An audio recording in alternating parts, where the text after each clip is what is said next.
matutina. Esperamos que se encuentren bien, contando con la bendición de Jehová. Empezamos con el análisis del texto de hoy, miércoles 13 de abril. Y el texto correspondiente es Juan capítulo 15, versículo 15, donde dice: los llamo amigos, porque les he contado todas las cosas que le he escuchado decir a mi Padre. Sin duda, qué gran privilegio tuvieron los discípulos y los cristianos del primer siglo que pudieron escuchar a Jesucristo en persona. Jesús los llamó amigos. Y no solamente por eso, sino también porque pudieron escuchar, ¿no?, las palabras de Jesús. Y como tal dice el texto de hoy, todo lo que Jesús enseñó es lo que escuchó de su Padre. Así que el de Jesús, y en nuestro caso que podemos aprender de sus palabras en la Biblia y escucharlo, ¿no?, en cierto sentido, podemos también llegar a tener una amistad con Jehová y Jesús. Y por ejemplo, los cristianos ungidos por Espíritu Santo, ellos esperan estar con Jesús para siempre y gobernar con Él en el reino de Dios. Así que tendrán el privilegio de poder verlo, de poder pasar tiempo con Jesús. ¿Y qué de los que esperamos vivir aquí en la tierra? Pues también gozaremos de un cariño y una atención especial de parte de Jesús. Aunque no lo veremos como los ungidos, su amistad con Jesús se fortalecerá más. Nuestra amistad que tendremos será aún más fuerte y más cada día. Mientras más disfrutemos de la vida que Jehová y Jesús han preparado o han hecho posible,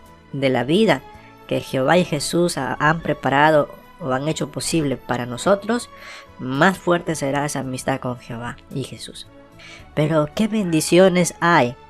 ¿Qué bendiciones recibimos por ser amigos de Jesús? Pues cuando aceptamos la invitación de Jesús de ser sus amigos, recibimos muchas bendiciones. Por ejemplo, contamos con su amor, contamos con su apoyo ahora en la actualidad. Además, tenemos la oportunidad de vivir para siempre. ¿Habrá bendiciones mucho mayores que estas? Y por encima de todo, hermanos, nuestra amistad con Jesús nos dará la amistad más valiosa de todas. ¿Cuál es? La amistad con nuestro Padre Jehová.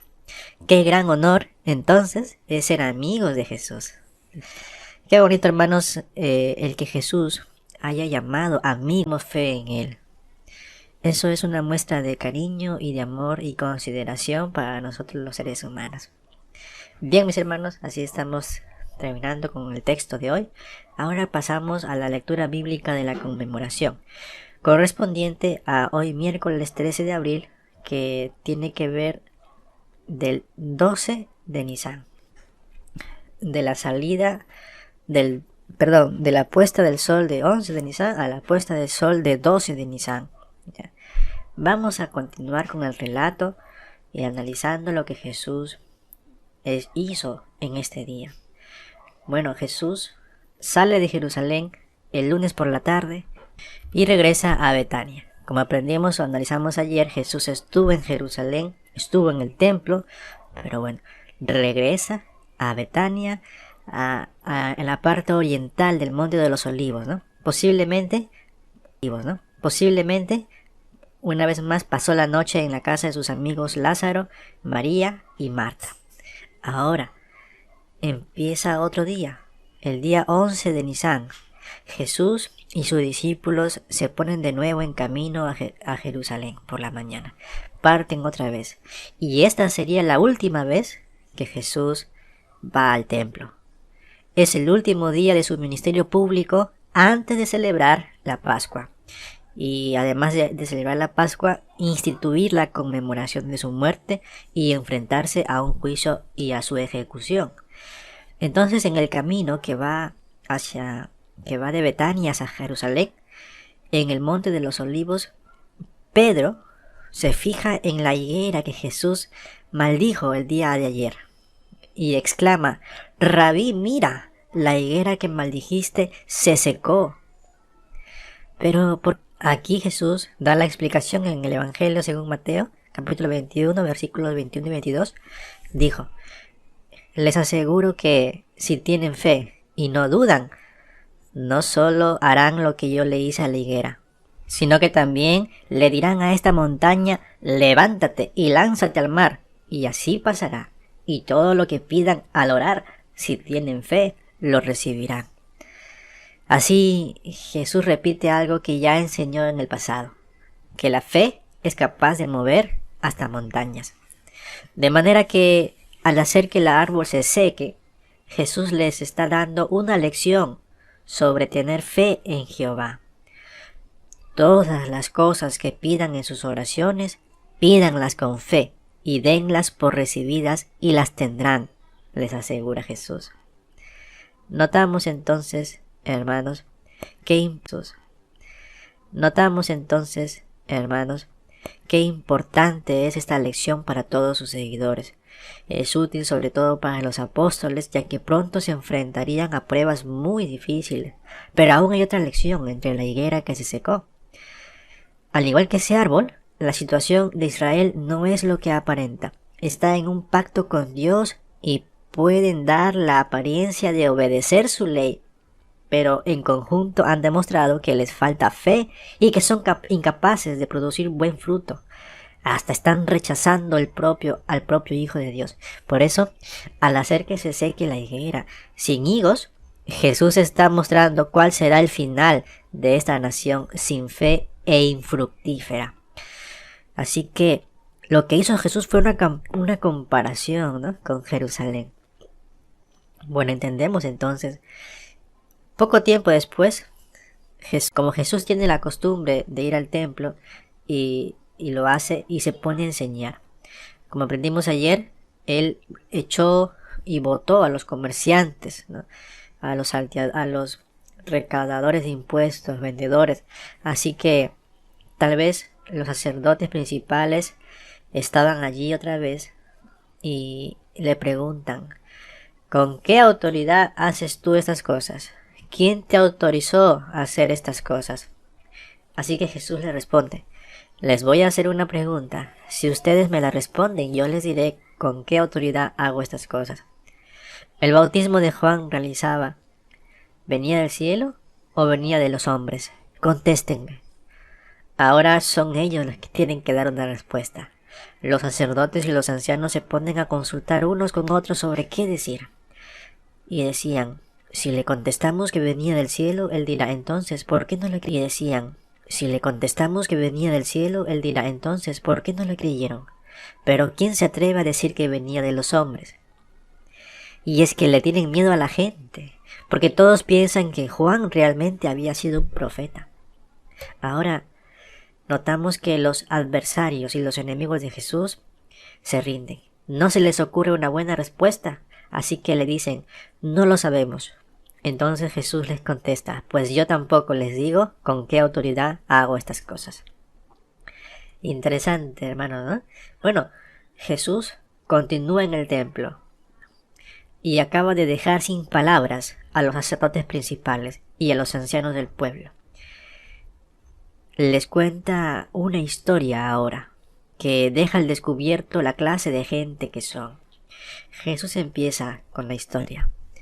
Un hombre que tenía 2 hijos se acercó al primero y le dijo: hijo, vete a trabajar hoy en la viña. Y el hijo le responde: no quiero ir. Pero después se arrepintió y se fue. Luego el hombre se acercó al otro hijo y le pidió lo mismo. Y éste le respondió: sí, señor, yo voy. Pero después no se fue. ¿Cuál de los dos hizo la voluntad de su padre? La respuesta es obvia, ¿no? El que al final hizo lo que su padre le pidió, o sea, el primer hijo. Entonces Jesús les dice a sus enemigos, a sus adversarios: les aseguro que los cobradores de impuestos y las prostitutas van delante de ustedes al reino de Dios. Hay cobradores de impuestos y prostitutas que al principio no servían a Jehová. Sin embargo, como el primer hijo de la historia de Jesús, se arrepienten y ahora sí le sirven. Por el contrario, religiosos. Son como el segundo hijo. Afirman servir a Jehová, pero no lo hacen en realidad. Y Jesús menciona: Juan el Bautista vino y les mostró el buen camino, pero ustedes no le creyeron. En cambio, los cobradores de impuestos y las prostitutas sí le creyeron, y ustedes vieron eso, pero ni siquiera así se arrepintieron y creyeron en él. Qué impresionante la forma como Jesús habla y enseña, ¿verdad? Después de contar esta historia, Jesús les cuenta otra historia, y otra vez muestra que el problema de los líderes religiosos va más allá de haber descuidado su servicio a Jehová. La realidad es que son malos. Les dice: un hombre plantó una viña y la rodeó con una cerca. Además, excavó un lagar y construyó una torre.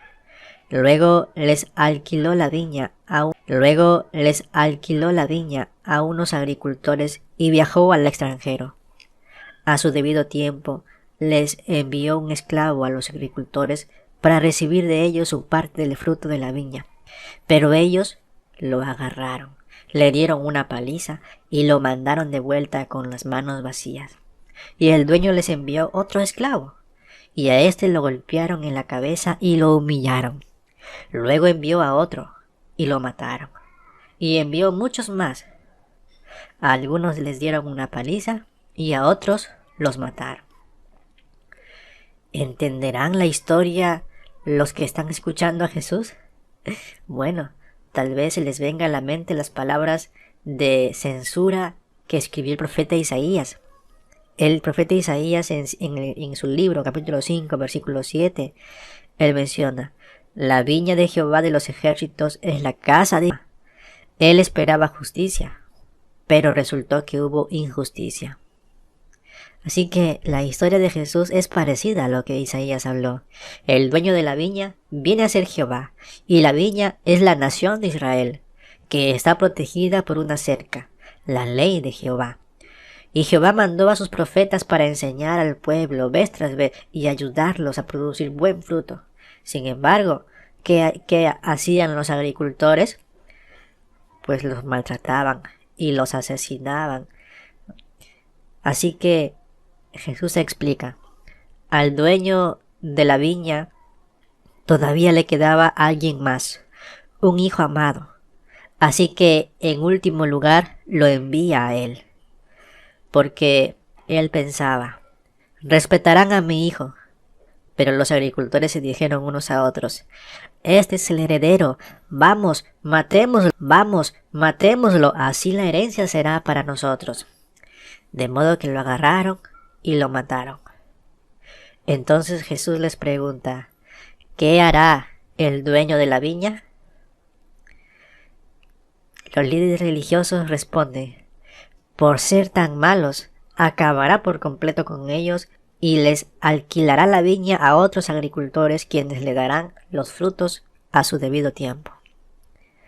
Pues sin darse cuenta, acaban de sentenciarse a sí mismos, ya que ellos se cuentan que entre los agricultores de la viña de Jehová, la nación de Israel, Jehová tiene el derecho de esperar que estos agricultores produzcan fruto, lo que incluye que pongan su fe en Jesús.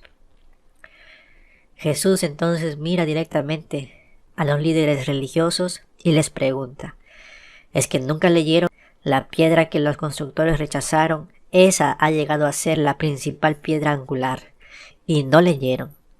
Esta ha venido de Jehová y para nosotros es maravillosa. De esa manera Jesús deja claro lo que quiere decir. Por eso les digo que el reino de Dios se les quitará a ustedes y se le dará a una nación que produzca los frutos esperados.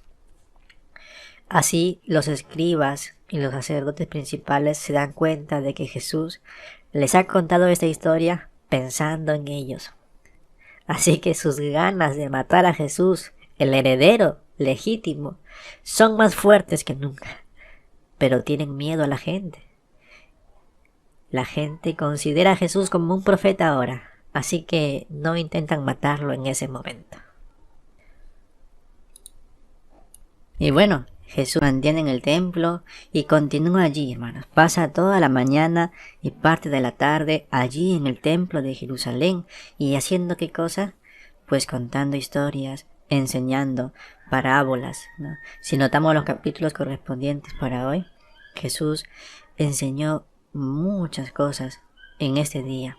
Por ejemplo, también contó la parábola del banquete de bodas sobre el novio. Y también, por ejemplo, se menciona que lo quieren entrampar a Jesús con el pago de impuestos, ¿no? Por ejemplo, recordamos que Jesús dijo: las cosas de César, a César.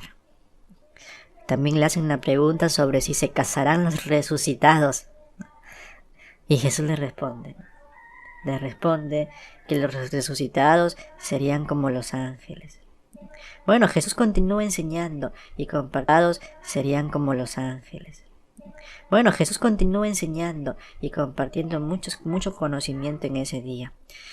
Sigue hablando, juzgando a los líderes religiosos que están allí merodeando, tratando de buscar un momento para aprenderlo, pero como ya mencionamos, Jesús tenía el respaldo de toda la gente y no lo pueden hacer.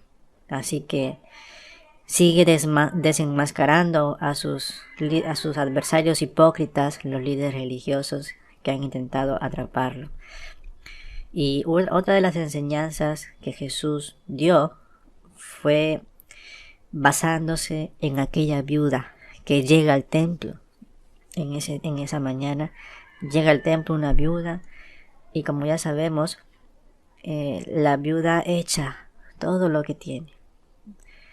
Y Jesús alaba a esta viuda, las arcas del tesoro. Y Jesús encomia y aprovecha esa ocasión para enseñar que para Jehová lo más importante no es la cantidad, ¿no?, sino lo mejor que podemos dar, la calidad de nuestras obras o de nuestras ofrendas. Así que, bueno, luego ya por la tarde, saliendo del templo, los apóstoles le piden una señal a Jesús. Le preguntan: dinos, ¿cuándo sucederán estas cosas y cuándo será el final o la conclusión de este sistema de cosas? Bueno, notamos que Jesús les responde, ¿no? Habrá enfermedades y guerras en un lugar tras otro. Y así Jesús sigue enseñando, sigue preparando a sus discípulos. Así que les anima a no tener miedo, a estar atentos, a estar preparados. Les cuenta la lección sobre las vigilantes 10 vírgenes, ¿no? Aquellas 10 vírgenes que se mantuvieron despiertas, que se mantuvieron atentas, y no como las otras 10 necias que se durmieron, por así decirlo, o llegaron muy tarde. Esa enseñanza nos deja claro a nosotros que también lo importante es estar atentos, estar despiertos. Luego les enseña la lección de los talentos, la parábola de los talentos. Lo importante que es para Jehová, sin importar cuánto tengamos o poco, sino que estemos en acción, que estemos en movimiento. Nos enseña a nosotros una lección importante. Tienen mucho que pensar los discípulos. Con esta comparación y todas estas lecciones, los discípulos tienen mucho que pensar. Se dan cuenta de que lo que Jesús les va dejando, les va explicando o les está enseñando para que ellos se hagan cargo de la labor de hacer discípulos. Así que es un gran honor y una responsabilidad. Ellos tendrían que ser diligentes. Pero no considera que todos debían hacer lo mismo en la predicación. Por eso es que les cuenta esta parábola. Y eso es para todos, hermanos. Sin duda los apóstoles debieron estar contentos al escuchar estas cosas y al entenderlo, ¿no?, aún más. Y por último, hermanos, en este día Jesús habla de las ovejas y las cabras. Comienza mencionando las circunstancias en las que se desarrolla una nueva historia. Cuando el Hijo del Hombre, dice, en la que se desarrolla una nueva historia. Cuando el Hijo del Hombre, dice, venga en su gloria y todos los ángeles con él, entonces se sentará en su glorioso trono. Y en su trono comenzará a juzgar entre las ovejas y las cabras. Jesús explica que cuando el Hijo del Hombre venga, todas las naciones serán reunidas delante de él y él separará a las personas unas de otras, igual que el pastor separa a las ovejas y las cabras. Pondrá a las ovejas a su derecha, pero a las cabras a su izquierda. ¿Y qué pasará con las ovejas? Jesús les dice: entonces el rey les dirá a los que están a su derecha: vengan ustedes, los que han sido bendecidos por mi Padre, hereden el reino preparado para ustedes desde la fundación del mundo. Pero ¿por qué recibirán las ovejas la aprobación del rey? El mismo rey lo explica: porque tuve hambre y ustedes me dieron de comer, y me recibieron con hospitalidad. Estuve desnudo y me vistieron. Me enfermé y me cuidaron. Estuve en la cárcel y vinieron a verme. Entonces las ovejas, es decir, las personas justas, preguntan: ¿cuándo hicieron estas cosas? Y el rey les contesta: todo lo que le hicieron a uno de estos hermanos míos más pequeños, me lo hicieron a mí. ¿Y qué pasaría con las cabras? Pues Jesús menciona que el rey les dirá: aléjense de mí, ustedes, los que han sido maldecidos, váyanse al fuego eterno preparado para el diablo y sus ángeles, porque tuve hambre, pero ustedes no me dieron de comer, y tuve sed, pero no me dieron de beber. Era un extraño, pero no me recibieron con hospitalidad. Estuve desnudo, pero no me vistieron. Estuve enfermo y en la cárcel no me cuidaron. Las cabras me cuidaron. Las cabras se merecen esta condena porque no han tratado a los hermanos de Cristo con bondad como deberían de haber hecho.